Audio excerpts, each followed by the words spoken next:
Welcome to Oncology Spotlight, a podcast where we interview those who are working on the war against cancer, brought to you by the OncoAssist team.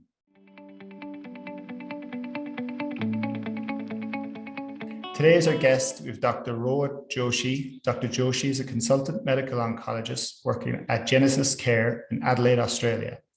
He is also a director at Cancer Research SA and is an associate professor at the University of South Australia and the University of Adelaide. Thank you for joining us today, Rohit. Thank you for having me over.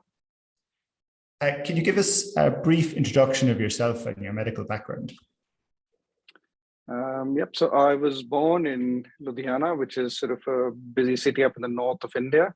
Did my medical school training at the Christian Medical College, after which worked at the Lady Willingdon Christian Mission Hospital in Manali, which is sort of the Indian bit of the Himalayas.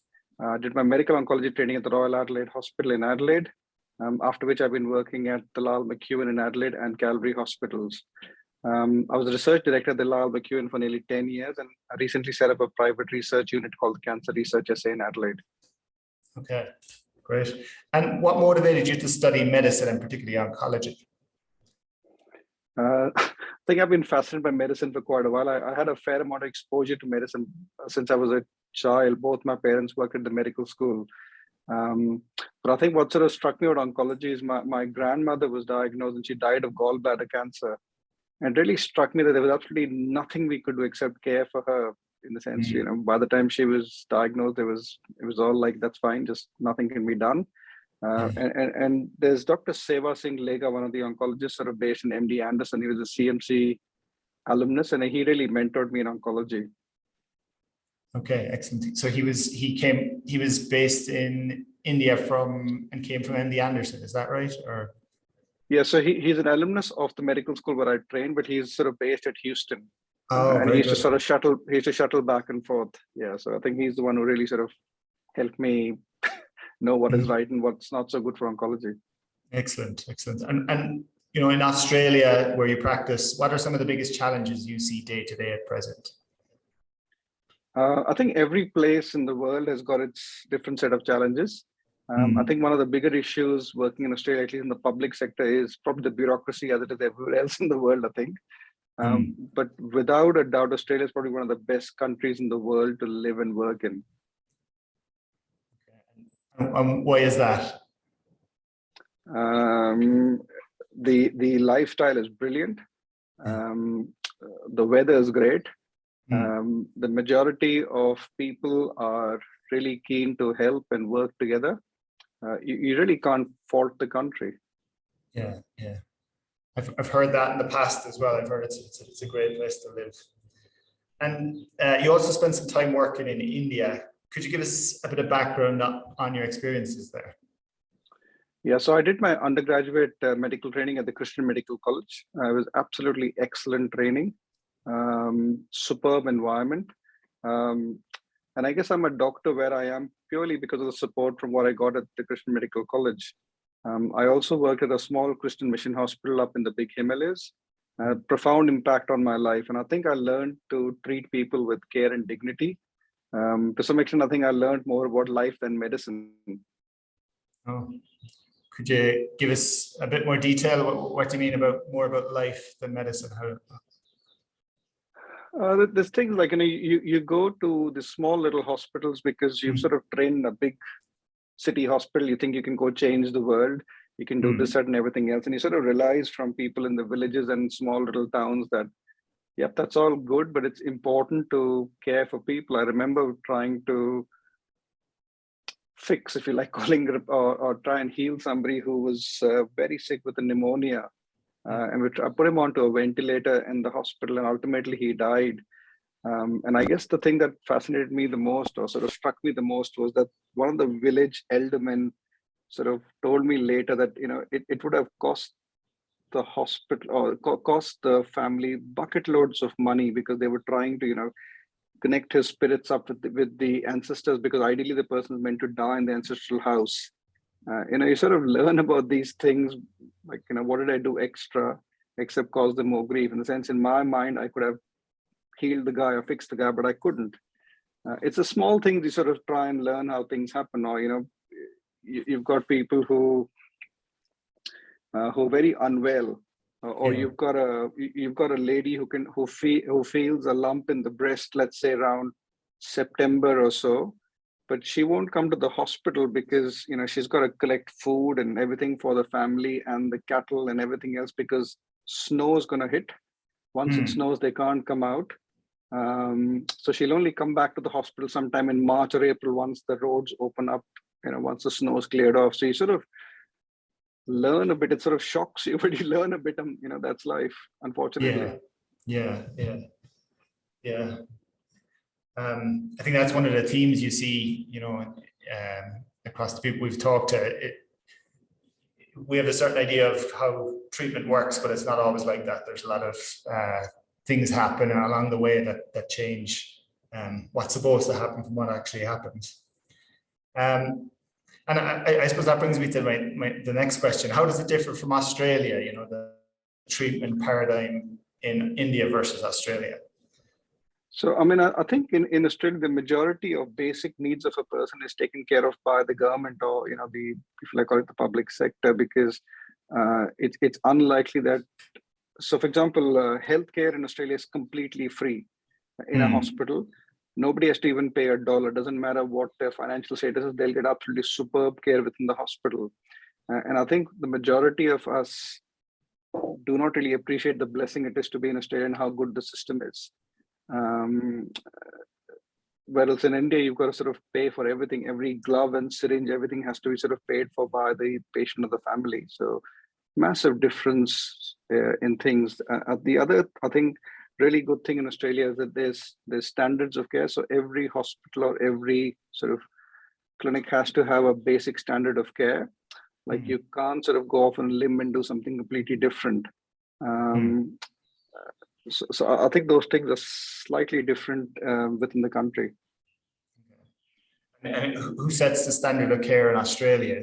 It'll usually be your peers who would sort of set it through either the Royal Colleges or the medical board.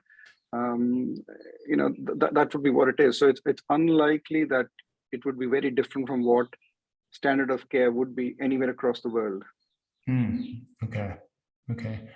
And why would it be different between Australia and, say, the US or the UK?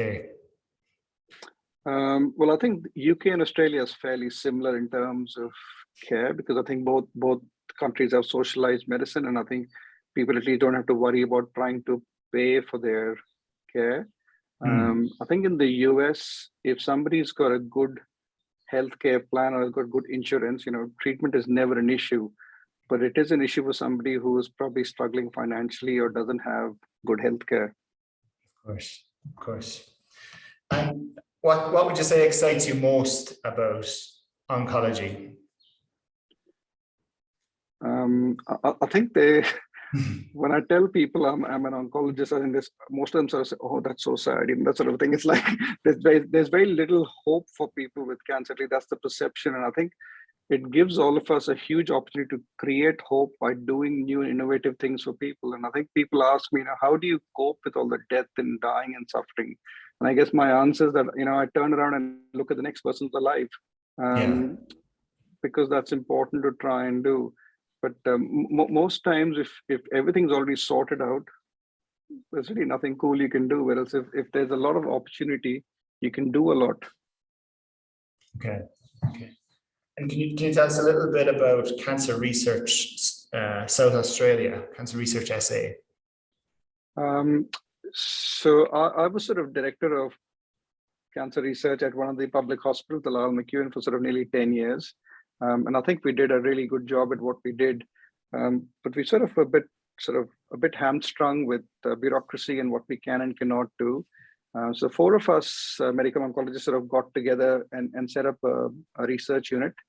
And it's completely independent of any hospital or a medical group per se. And our main focus has been on doing early phase work, and primarily on looking at first in human studies or absolutely cutting edge work. And I think it sort of seemed to be slightly lacking in Adelaide. In about 12 months or so, we've sort of done extremely well. I think we've got a fair number of studies. This Friday, I'm hoping that we're opening a new study, which will be the first site in the world for so it'll be the first human who's on this particular study. So it's something, I love the fact that we can do something completely different.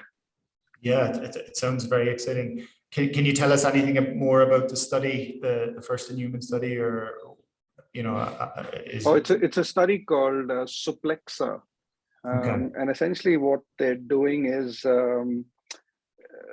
they take blood from the patient, and they sort of separate out the white, or the immune cells get separated out. Those cells get re-engineered and enhanced and multiplied, and then infused back to the patient. So there's no chemotherapy involved, and it's sort of trying to do what would naturally happen in a person in a, if you like, calling it on steroids. So quite fascinating. Sort of, I guess if it does work out, it'll be absolutely game changing.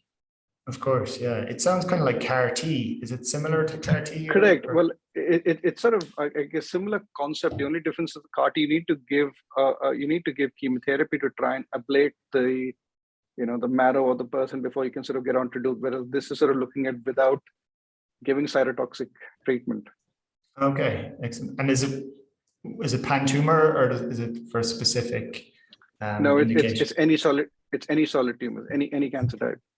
Excellent. And so that's going to be the first in Adelaide. When you're recruiting patients for those type of trials, is there a limitation in the geographic reach, or is it, are patients, for example, from New Zealand eligible to yeah, so it's interesting.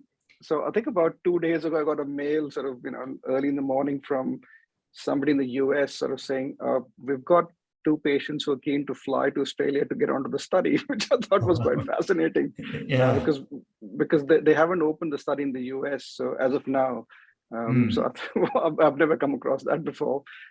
Yeah, but we've got enough and more people who interest from interstate within Australia. So I don't see a reason why people wouldn't be able to come down from Asia or New Zealand or elsewhere for that matter. Okay. What would the practicalities of that be? Would they come and stay, in Adelaide for a couple of months, or would they fly back and forth, or is it entirely up to them? Just out of curiosity. Yeah. Well, I think it depends on them. It depends on what the flights and the logistics and everything else for the families who want to come along. But I think it's not like, in the sense that this study is not, it's not that intensive in terms of doing excess amount of blood tests and everything else. So it's probably doable. If somebody's living interstate within the country in New Zealand, I think they can fly back and forth quite easily. It's a little bit harder when you're coming from, another country. Yeah, of course. Is there any other studies running at the moment that you've seen some interesting early results in? Yes, so we've got a bunch of like early phase breast cancer studies. So these are looking at, again, fiddling with hormone blockade. So I think for a lot of men and women, if you can sort of somehow try and avoid cytotoxic chemotherapy agents so as to not have side effects, complete no-brainer. Yeah. So if you can fiddle around with other agents, or whether it's immune therapy drugs or targeted drugs, that's probably the way to go. Okay. Excellent. And could you tell me what motivated you to get involved with Cancer Research SA?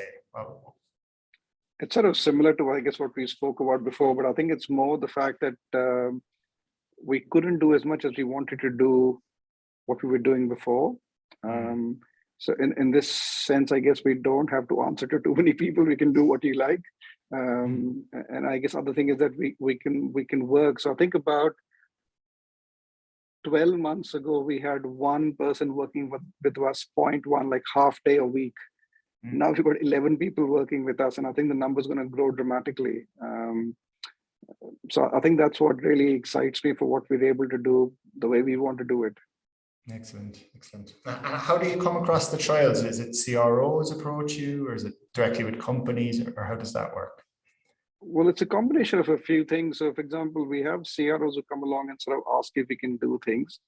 We've had big pharma or big pharma companies coming along and doing it, but the majority of our work sort of seems to be with small biotech companies, based in, East Asia or in Europe or the US, because I think when they're looking at early phase work, the majority of the work is done by small biotechs.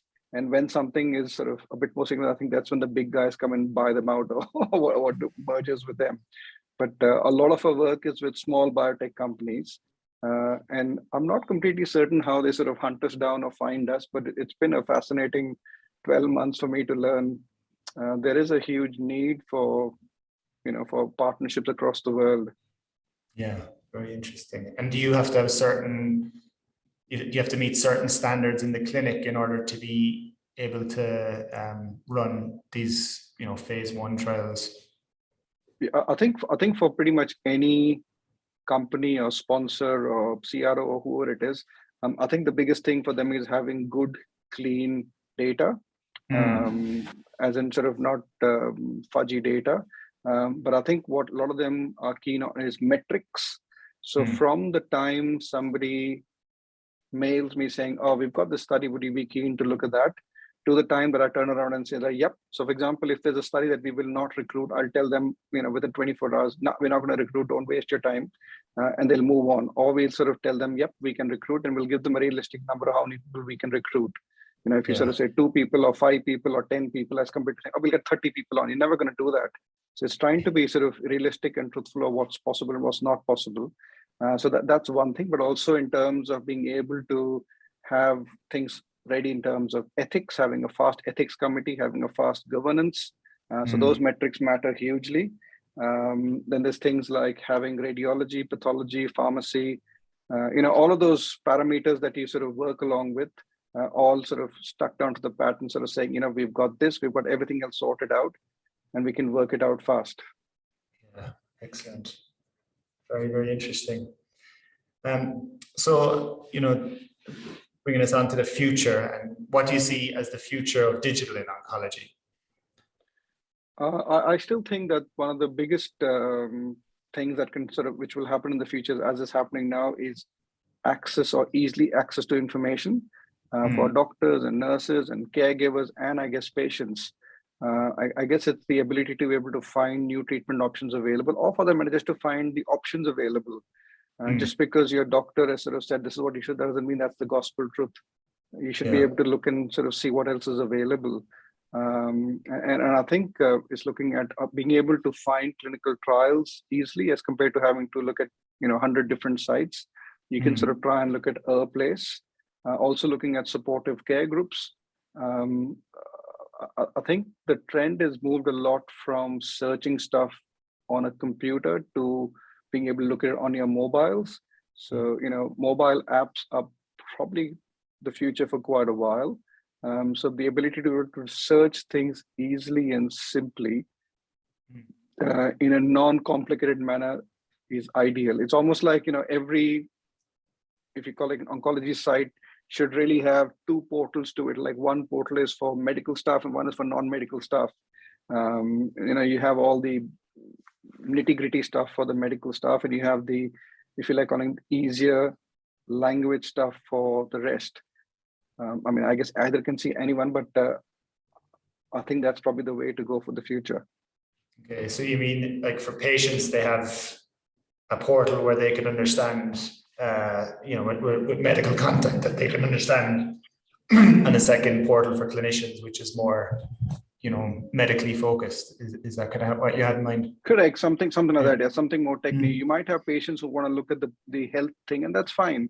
But for the majority of people, they just want something that can help them or help their family members, and it should be sort of easy and simple for them to understand. Yeah. Okay. If you look at, for example, if you look at your app, for example, excellent app. I've used it for a long time, and I think most of my colleagues have sort of told them to use it, and I think they all use it and appreciate it. But if, for example, let's say it's something like that is geotagged.